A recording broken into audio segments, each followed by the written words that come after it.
Electrocardiography and cardiac arrhythmias of dogs and cats. The overview, so the indications of ECG, the technique. So on the left side you've yellow and green, on the right side you have red and black, and the PQRST. Secondly, look at the impulsive formative disorders and the impulsive conductive disorders. The formative disorders are the ectoptic arrhythmias. So think of atrial, junctional, and ventricular. They can all be extrasystole, tachycardia, and flutter for the atrium and ventricle, and bypass for the junctional. And also know how to recognize escape beats, which are physiological. The conductive disorders are the SA blocks and the AV blocks, and they go from grade 1 to 3. The causes of arrhythmias are structural heart diseases, systemic diseases, and primary which are congenital and acquired. The treatment of arrhythmias fix the causative problem and the physical maneuvers.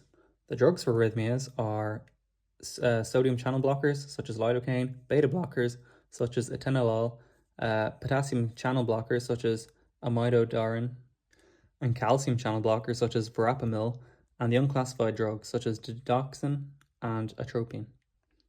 And then review the most common arrhythmias such as ventricular tachycardia and atrial fibrillation. So electrocardiography and cardiac rhythms in dogs and cats. So in dogs, the most common rhythm is respiratory. In cats, the most common rhythm is sinus, especially in the clinic. Indications for doing an ECG are arrhythmia, tachycardia, and bradycardia, and monitoring during anesthesia. So when doing the physical examinations, tachycardia is when the dog's beats per minute is 180, and in cats it's when the beats per minute are as 220. Bradycardia is when the dog's beats per minute are from 60 to 70, and in cats is when the beats per minute are 140. And arrhythmia is when it's a non-respiratory rhythm. And the technique for ECG, the yellow goes on the left forelimb, the green goes on the left hind limb, the red goes on the right forelimb, and the black goes on the right hind limb. During the evaluation of an ECG, assess the quality and look for artifacts, determine the heart rate and determine the heart rhythm, and look at the QRS relations. The physiological rhythm comes from the sinus node. In a dog, it's 60 to 70 to 140 beats per minute, and in cat, it's 140 to 180 beats per minute. So when I'm examining the PQRS relations of an ECG, P is atrial depolarization, QRS is ventricle depolarization, and T is ventricle repolarization. On the Einthoven physiological sinus arrhythmia, the two heart sounds make one beat, and the two sounds are the beginning of ventricular systole and the end of ventricular systole. The disturbances in the electrical activity of the heart, these are the arrhythmias. They can be divided into impulse formative disorders and impulse conductive disorders. The formative disorders are problems when the heart's beat starts, and the conductive disorders is when the signal moves too slowly. So when looking at the formative disorders, nomotopic is when the beat comes from the sinus node. And ectotopic is when an irregular beat comes from a different part of the heart.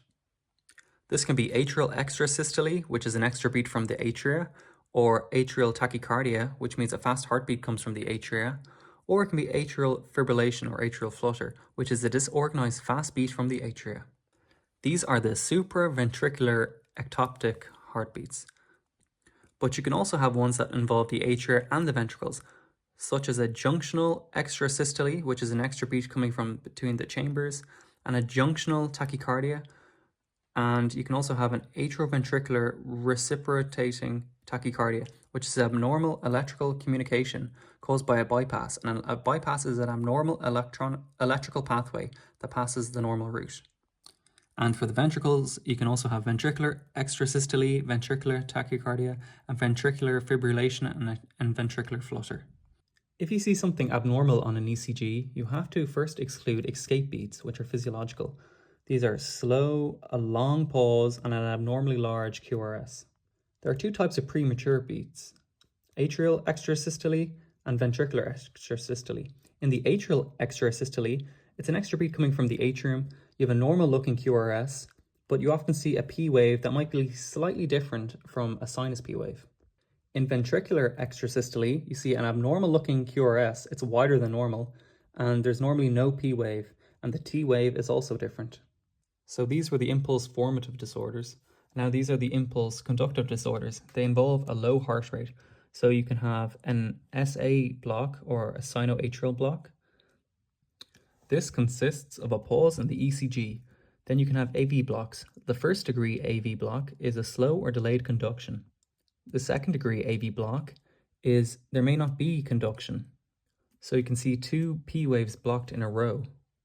And a third degree AV blocked means there's never conduction. The impulse is completely blocked.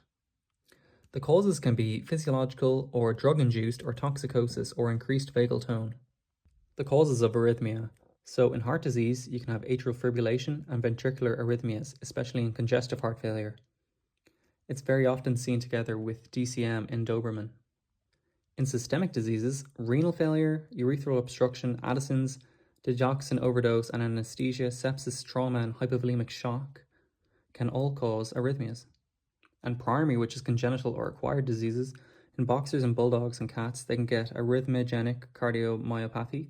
In miniature schnauzers and Westies, they can get sick sinus syndrome, and in cocker spaniels, they can get an AV block.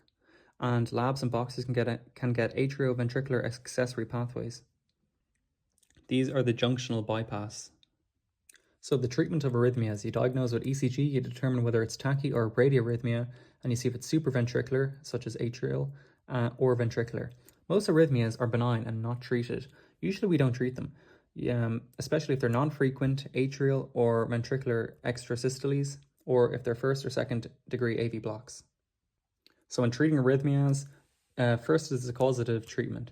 So if there's any underlying diseases, such as severe systemic disease causing hypoxemia or shock, you give a crystalloid infusion to rehydrate, or if there's severe heart failure, you give diuretics and pimobendan and oxygen. You can also give an artificial pacemaker for severe untreatable bradyarrhythmias. These are severe conduction blocks, such as a third degree AV block. So there are 5 types of drugs for arrhythmias. The first type is the sodium channel blockers, such as lidocaine. It slows conduction and reduces action potential, which prevents abnormal rhythms. The second type are beta blockers, such as atenolol. It blocks sympathetic activity to the heart and thus reduces the rate and conduction. The third type are potassium channel blockers, such as amiodarone. It delays repolarization and this increases the action potential. The fourth type are calcium channel blockers, such as verapamil. It dilates vessels and reduces the heart rate. And the fifth type are the unclassified drugs, such as digoxin. It slows down the AV node conduction, but it's easily overdosed. Atropine is also given to treat bradycardia. It treats bradycardia by speeding the heart up by blocking the vagus nerve, which is parasympathetic. However, if you give too small of a dose, it'll actually slow down the heart even further. So the most common arrhythmias in small animals. The first one is ventricular tachycardia. This is when there are more than 3 ventricular systoles in a row and there's a very fast heartbeat, over 180 in dogs. And the causes are cardiomyopathy, hypovolemia, electrolyte imbalance, and toxicosis. It can also be congenital. So for example, Dobermans have DCM and they can typically suddenly die, and Great Danes have, there's a Great Danes also have DCM with ventricular tachycardia. And atrial fibrillation is one of the most common supraventricular arrhythmias, so the atrial arrhythmias in dogs and humans.